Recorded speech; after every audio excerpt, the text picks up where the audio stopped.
Subscribe करें और bell दबाएं ताकि कोई खबर रह न जाए।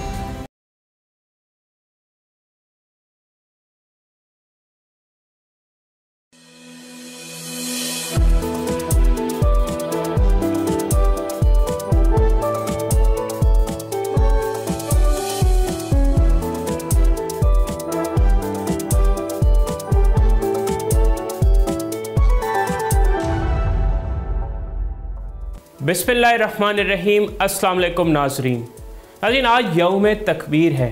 घास खाकर भी सर उठा के जीने वालों की दास्तान। दुनिया के जंगल में कमज़ोर वो शिकार है जिसे ताकतवर चीर फाड़ कर खा जाते हैं। हांस मोर गंथाओ का ये कौल कोई फ़लसफ़ियाना इशारा नहीं बल्कि बैनुल-अक़वामी सियासत का वो बरहना सच है जिसे दुनिया हर रोज़ अपने ज़ख्मों पर महसूस करती है। यही वो सदाकत है जिसने पाकिस्तान को मजबूर किया कि वो नरमी के गीत छोड़कर ताकत के तबल बजाए, और ताकत उसकी मेराज एटमी हथियार हैं जो दुश्मन की आंख में आंख डालकर कह सकते हैं ये सर झुकेगा नहीं। पाकिस्तान के एटमी प्रोग्राम की जो दाग बैल 1956 में पड़ चुकी थी और पाकिस्तान एटॉमिक एनर्जी कमीशन का क़याम अमल में आ चुका था, लेकिन 1971 तक ये यूं महसूस होता रहा जैसे इस अदारे के क़याम की ज़रूरत ही क्या थी। लेकिन फिर कुछ ऐसा हुआ कि एक ज़ख़म ने मजबूर कर दिया, और मजबूरी भी कोई छोटी मोटी ना थी। नाज़रीन, 1971 में जो हुआ वो पाकिस्तान के लिए एक नोहा था। हमारी बका ख़तरे में थी। मशरक़ी पाकिस्तान का सानिया एक ऐसा ज़ख़म था जिसने पाकिस्तान के नज़रियाती जिस्म को चीर दिया। उस दिन हर दरो दीवार पर यही लिखा था, अब सिर्फ तोप नहीं बम चाहिए। और फिर 1974 में भारत के स्माइलिंग बुद्धा के तजर्बे ने इस ज़ख़म पर नमक पाशी की, मगर ये नमक दर्द बनकर नहीं अज़म बनकर बहा। जहां 1971 तक पाकिस्तान एटॉमिक एनर्जी का कमीशन सिर्फ नाम ही मौजूद था, 1972 में जुल्फ़िकार अली भुट्टो के इक़्तिदार में आते ही इस इदारे ने अपना कौमी किरदार अदा करना शुरू कर दिया, और जुल्फ़िकार अली भुट्टो का वो जुमला तारीख के साए में एक नारा मस्ताना बन गया कि हम घास खा लेंगे मगर बम ज़रूर बनाएंगे। ये सिर्फ अल्फाज नहीं थे, ये कसम थी, वादा था, खून में जलता हुआ चिराग था। तारीख बताती है कि 1980 तक हमारे साइंसदान न्यूक्लियर अफजोदी को उस कमाल तक ले जा चुके थे कि हम एटमी बम का कामयाब तजर्बा करने के काबिल हो चुके थे। भारत ने 1998 में ख़ित्ते में अपनी उजारादारी और तसल्लुत कायम करने के लिए पाकिस्तानी सरहद के नज़दीक 5 एटमी धमाके किए। पाकिस्तान की सालमियत पर सवाल उठ चुका था और ख़ित्ते में ताकत का तवाज़ुन भारत की जानिब जाता नज़र आ रहा था। 11 और 13 मई 1998 को होने वाले एटमी धमाकों पर जवाब आना ज़रूरी था। 2 दहाइयों से जिस बात का ऐलान होना था वो वक्त आ चुका था। जवाब आते आते बंदा दिनों का सब्र आजमा इम्तिहान इस मुल्क के बच्चे बच्चे ने दिया। आलमी ताकतों ने जवाब न देने के लिए लालच का सहारा लिया और बाद अज़ा धमकियाँ भी दी, लेकिन फिर बिलाखिर 28 मई का दिन आ गया। उस वक्त के वज़ीर आज़म मोहम्मद नवाज शरीफ ने अवामी जज्बात और उमंगों का वालेहाना जवाब तारीख़ी फ़ैसले में किया। चागी के पहाड़ों में गूंजता हुआ गरूर वो दिन 28 मई 1998, वो लम्हा जब चागी की खामोश पहाड़ियाँ चीख उठीं, जब ज़मीन लर्जी मगर दिल थमे नहीं कि पाकिस्तान ने न सिर्फ 5 एटमी धमाके किए बल्कि दुनिया को ये बताया कि हम सिर्फ जीते नहीं, जीने का करीना जानते हैं। फिर खारान की रेत ने भी एक और धमाके की गवाही दी और यूं पाकिस्तान दुनिया की 7वीं एटमी ताकत बनकर उभरा। वो मुल्क जिसे दुनिया ने रोकने की कोशिश की, दबाव में लाने की साजिशें की, मुआशी ब्लैकमेलिंग की, मगर तारीख गवाह है कि यह कौम न झुकी और अपनी सालमियत का सौदा करने के लिए भी तैयार न हुई। इस कारनामे के पीछे कोई जादू नहीं बल्कि साइंसदानों का लहू, इंजीनियर्स का पसीना और वतन से वफा का अहद था। मुनीर अहमद खान, इस धरती का बेटा, डॉक्टर अब्दुल कदीर खान और उनके गुमनाम साथी आज अमर हो चुके हैं, जिन्होंने अपने ज़ाती ख्वाब कुर्बान कर दिए ताकि कौम का ख्वाब जिंदा रह सके। वो हथियार जो सिर्फ लोहे का नहीं अज़म का होता है। बाज़ दानिश्वर आज भी सवाल करते हैं, क्या ये सब इतना ही ज़रूरी था? क्या इसका कोई फ़ायदा भी हुआ?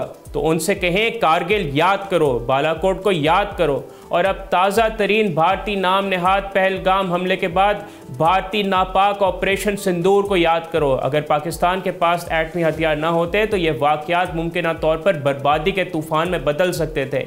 ये बम सिर्फ धमाकों का नाम नहीं, ये खामोश मुहाफ़िज़ हैं जो दुश्मन को बताते हैं कि हदें याद रखो। और फिर अगर किसी दानिश्वर को तसल्ली ना होती तो वह पेश खिदमत है यूक्रेन की तारीख़ी मिसाल।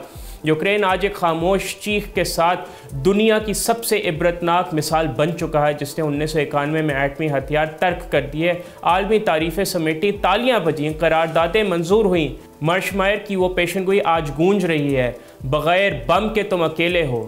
यूक्रेन का फैसला तारीख़ी किताब में स्याही से नहीं खून से लिखा गया, और वो खून चीख चीख कर कह रहा है पाकिस्तान का फैसला सही था। यौम तकबीर एक गैरतमंद सलाम। यौम तकबीर सिर्फ एक तारीख नहीं, ये अज़म की वो मोहर है जो पाकिस्तान के माथे पर चमक रही है। ये दिन गवाह है उस कौम के ख्वाब का जो भूखी रही मगर झुकी नहीं। ये दिन बताता है कि हमने एटम बम बनाया मगर अपने ज़मीर को न बेचा। ये दिन हर पाकिस्तानी बच्चे को सिखाता है कि अगर इज्जत चाहिए तो कुर्बानी देनी होगी, और अगर बका चाहिए तो ताकतवर बनना ज़रूरी है। नाज़रीन, अभी हमने आपको एक जायज़ा दिया 28 मई जो यौम तकबीर की अहमियत का। अब हम आपको बताएंगे पूरी पस मंज़र के एटमी हथियारों का आगाज़ कहाँ से हुआ। लेकिन यहाँ पे वक्त हो जाता है एक ब्रेक का, कहीं नहीं जाइएगा, हमारे साथ ही रहिए, देखते रहिए बोल न्यूज़।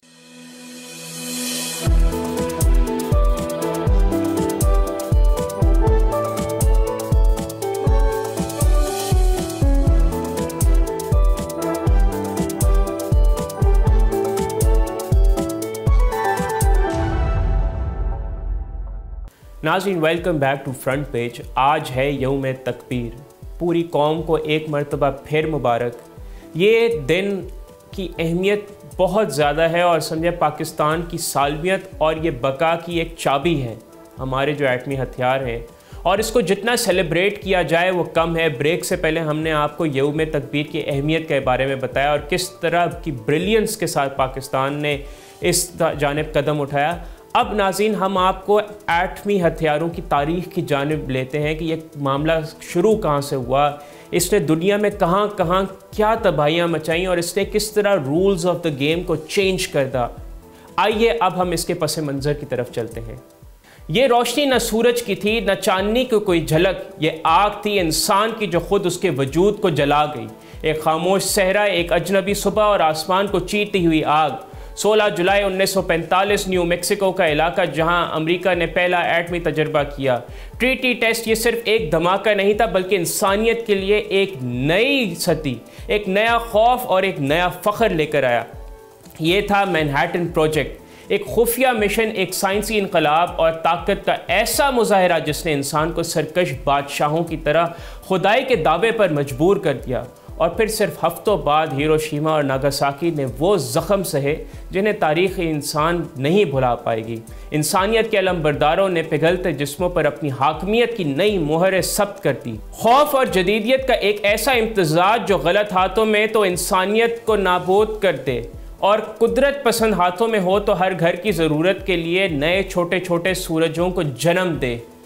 1949 में सोवियत यूनियन ने भी एटमी ताकत का मुजाहरा किया। एक सर्द जंग गर्म धमाकों से शुरू हुई। ताकत की इस दौड़ में अब दो शह सवार थे, दोनों के हाथों में क़यामत का बटन। अब जंगे तलवारों से नहीं होंगी, इल्म की लेबॉर्ट्री से उठेगी आग और खाक इंसानियत होगी। 1952 में बरतानिया ने भी एटमी क्लब में कदम रखा। समंदर पार की इस सल्तनत ने पुराने तोपखाने को छोड़कर एटमी बिजली को गले लगाया। 1960 की दिहाई में फ्रांस ने सहरा की रेत में सूरज को समो दिया, जहां रेत पिघली और धमाकों ने फिजा को चीर दिया। 1964 में चीन की बारी आई जिसने भी अपना न्यूक्लियर ताकत बनने का ऐलान कर दिया। ये थी एक ड्रैगन की धाड़ जिसने दुनिया को खबरदार कर दिया कि अब वो चुप नहीं रहेगा। फिर आए वो ममालिक जिन्होंने ना साम्राज्य थे ना आलमी ताकतें, लेकिन जो आग को काबू करना सीख गए। 1974 में भारत ने स्माइलिंग बुधा के नाम से पहला एटमी तजर्बा किया। बज़ाहिर मुस्कुराता हुआ बुधा लेकिन अंदर से दहकता हुआ लावा। हंसते चेहरों में छुपा था तूफान, हुआ था धमाका, अमन का था इम्तिहान। बुधा की मुस्कुराहट के पीछे अखंड भारत के घिनौने कह कहे थे। पाकिस्तान के लिए अब जवाब देना लाजमी हो चुका था। इसकी तैयारी में ज़्यादा वक्त न लगा। रह गई बात ऐलान की तो वो मौका भी भारतीय गरूर की कोख से निकला। मई 1998 भारत ने पाकिस्तानी सरहद के नज़दीक ऐलान जंग कर दिया और फिर शुरू हो गया भारतीय सियासतदानों का वही पुराना खेल जो अपने ही अवाम के साथ अक्सर खेलते आए हैं, जारियत का बरहना खेल और पाकिस्तान को खुली धमकियाँ, जैसे कोई पुरानी दुश्मनी अब ताबकारी लहजों में बोल रही थी। उसके बाद 1998 के ही माह मई में पाकिस्तान ने 2 दहाइयों से तशना जवाब आज यानी 28 मई यौम तकबीर के दिन दे ही दिया। कहते हैं फिर और दूर कहीं शुमाली कोरिया एक छोटा मुल्क से एक बड़ी आवाज़ आई। ऐसा लगता है जैसे कोई साया है जो शोर से ज़्यादा ख़तरनाक है। फिर कहते हैं कि मामला यहाँ रुका नहीं है, इजराइल खामोश है, लेकिन दुनिया जानती है कि खामोशी के पीछे कुछ तो है। और फिर ईरान कहाँ है? आज की सैटेलाइट कहती है कि ईरान भी इस दौड़ में पीछे नहीं रहा, लेकिन ईरानी हुक्काम इस ऐलान की तस्दीक नहीं करते। नाज़रीन, जो एटम बम में इंसानियत की तारीख में जो सबसे पहला ज़ख़म था वो बेसिकली यही था, इंसानियत का रस्ता हुआ ज़ख़म 6 अगस्त 1945 का दिन है। इंसानियत के माथे पर यह दिन एक ऐसा दाग छोड़ गया जिसे वक्त का मरहम भी नहीं मिटा सका। हिरोशिमा पर गिराया गया यूरेनियम बम 15,000 टन TNT के बराबर तबाही लाया। सिर्फ एक धमाका और लम्हों में 70% इमारतें मलबे का ढेर बन गईं। 1,40,000 इंसान 1945 के अख्ताम तक ज़िंदगी से हाथ धो बैठे। 3 दिन बाद 9 अगस्त को नागासाकी पर गिरने वाला प्लूटोनियम बम इससे भी बड़ा था। 6.7 मुरब्बा किलोमीटर का इलाका सफ़ाहिस्ती से मिट गया। 74,000 अफराद मौत की नींद सो गए। ज़मीन का दर्जा हरारत 4,000 डिग्री सेंटीग्रेड तक जा पहुंचा और ताबकार बारिश ने हर जी रूह को जहर आलूद कर दिया। हिरोशिमा में 90% डॉक्टर और नर्सें या तो हलाक हो गई या ज़ख्मी हुई। 45 में से 42 अस्पताल नकारा हो गए। झुलसे जिस्म, कटे आज़ा और बेबसी की एक दिल दहलाने वाली तस्वीर। ये थी एटम बम के बाद की दुनिया। आज अगर किसी शहर पर एक एटम बम गिर जाए तो तमाम बर्न यूनिट्स भी मुतासरीन का इलाज नहीं कर सकते। एटम बम का फायर बॉल सिर्फ 10 सेकंड में अपने उरूज पर पहुंचा, मगर उसके असरात नस्लों तक फैल गए। 506 साल बाद खून के सरतान यानी ल्यूकीमिया की शरह में गैर मामूली इजाफा हुआ। 10 साल के अंदर थायराइड, छाती, फेफड़ों और दीगर कैंसर्स की शरह बढ़ी। हामला ख़वातीन के बच्चों में दिमागी माजूरी, सुस्त नशोनुमा और कैंसर का ख़तरा बढ़ गया। मुतासरीन में कैंसर का खदशा आज भी बरकरार है। मुतासरा खातून, जिन्हें हेबा के शाह कहा जाता है, न सिर्फ हौलनाक तजुर्बे की शाहिद हैं बल्कि दुनिया को जौहरी हथियारों से पाक करने के लिए आज भी सरगर्म है। एटमी तबाही का ख़तरा आज भी मंडला रहा है और अगर तारीख़ ने ख़ुद को दोहराया तो न सिर्फ शहर बल्कि इंसानियत मिट जाएगी। कोई डॉक्टर, कोई दवा और कोई दुआ काम नहीं आएगी। रात की खामोशी में जब बारूद बोलता है तो सरहदें सोख्ता लम्हों की किताब बन जाती हैं। ऐसी ही एक कहानी भारत और पाकिस्तान के दरमियान हालिया कशीदगी ने फिर से लिखी। एक ऐसी कहानी जिसमें किरदार 2 एटमी ताकतें थीं और स्टेज पूरी इंसानियत। आसमान पर ड्रोन, ज़मीन पर मौत की चाप। जब ड्रोन्स और मिसाइलों ने सरहदों की हद पार की तो लगने लगा जैसे ज़मीन खुद अपने बासियों से बेजार हो चुकी हो। कश्मीर, श्रीनगर, उधमपुर, हर शहर की रात आतिश व आहन की गवाही देती रही।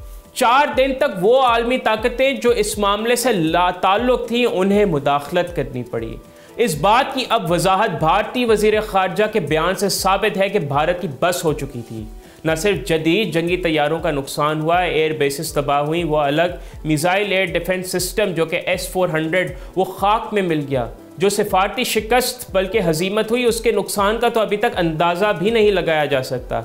ऐसे में भारतीय दावा के न्यूक्लियर हथियार का पहला इस्तेमाल नहीं करेंगे, बाकी तमाम दावों की तरफ ही खोखला नज़र आया।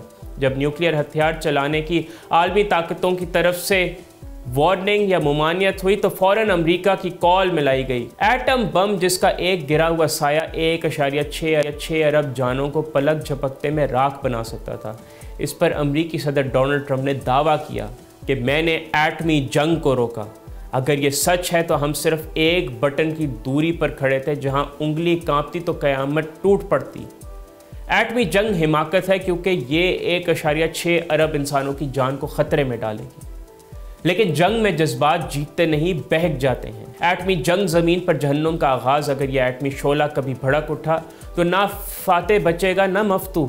ये जंग नहीं होगी, ये क़यामत का आगाज़ होगा, जहाँ ऑक्सीजन जल जाएगी, पानी जहर बन जाएगा और नस्लें वो दुख उठाएंगी जिसका अंदाज़ा ख्वाबों में भी ना हो। तो पाकिस्तान को सिर्फ दुश्मनी नहीं, इंसान की दोस्ती याद रखनी चाहिए। एटमी हथियार तहफ़्फ़ुज़ नहीं, तबाही की चाबी हैं। सीज़ फायर सिर्फ एक ऐलान नहीं, ये एक अहद होना चाहिए कि हम इख्तलाफ करेंगे मगर नस्ल कुशी नहीं करेंगे। आखिरी पैगाम यही है नाज़रीन, जंग में जीत किसी की नहीं होती। एटम बम सिर्फ जिस्म नहीं, रूहें जलाता है। दुनिया को बचाना है तो अब रुकना होगा। इंसानियत के हक में हथियारों को मुकना होगा। तो नाज़रीन, ये पूरी दुनिया पे अब ये डिपेंडेंट है कि वो अपनी इन टेक्नोलॉजीज़ को किस तरह यूज़ करती है। हम भी सेफ़ न्यूक्लियर यूज़ पर ज़ोर डालते रहेंगे, इस हवाले से अवेयरनेस पैदा करते रहेंगे।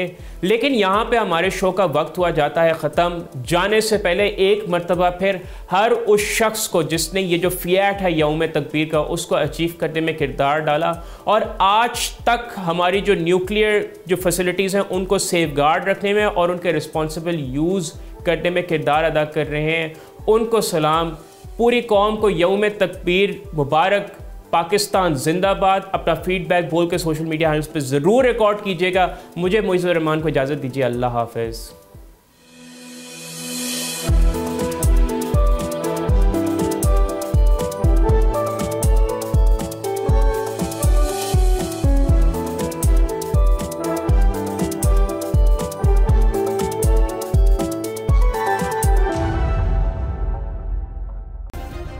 सब्सक्राइब करें और बेल दबाएं ताकि कोई खबर रह न जाए।